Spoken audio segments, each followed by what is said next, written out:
Tai bioinformatika yra toksai sankirtis tarp biologijos ir informatikos, kur mes naudojam informacijos apdorojimą programiniu būdu, būtent biologijai. Ir per paskutinius 10-15 metų tikriausiai tas didysis sprogimas įvyko biologijai, kur mes pradėjom generuoti labai didelius informacijos kiekius, kuriuos reikia kažkaip apdoroti, išanalizuoti, suprasti jų reikšmę. Dabar jau po truputį matos, kad žmonės sergantis tą pačią ligą nebūtinai turės tas pačias genetinės ar molekulinės priežastis, kur dabar tikriausiai apskritai visa medicina juda ir Lietuvoje labai didelis fokusas yra ties tą personalizuotą mediciną. Mes stengiamės tiek matyti, kas yra už diagnozės, kokie konkretūs reiškiniai sukelia tam tikrą simptomą tam žmogui ir tada pagal tai pritaikyti ir gydymą arba prevenciją. Mes prisidedam ir prie Alzheimerio ligos, prie Parkinsono ligos mokslinių tyrimų, bet taipogi ir prie mikroorganizmų tyrinėjimo, tarkim, ežerų vandenyje arba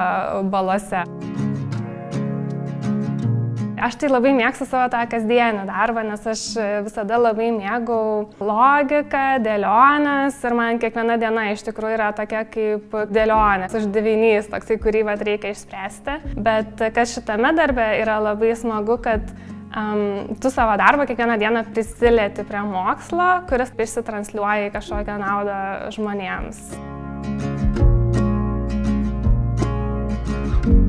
Tai mūsų bioinformatikai, Eugene, mūsų kompanija iš tikrųjų yra pakankamai unikali tuo, kad mes teikiam paslaugas kitom įmonėm ir akademiniam laboratorijom. Galima ateiti į bioinformatiką 3 keliais. Tai pirmas ir kol kas dažniausias, tai yra tiesiog mokytis gyvybės mokslus universitete, bakalaurą, magistrą ir tada po truputį persiorientuoti į duomenų analizę. Aš pati esu genetikė, doktorantūrą dariau žmogaus genetikoje ir būtent per savo doktorantūrą truputį pradėjau judėti labiau į tokią vadinamą tą sausą laboratoriją. Mūsų įmonės įkūrėjas Juozas, jisai yra informatikas ir jisai tiesiog pradėjo darbuotis, dirbti su žmonėmis, kurie dirba biologijos srityje. Ir tikriausiai pats naujausias tas kelias yra tai jau tiesiogiai mokytis bioinformatikos.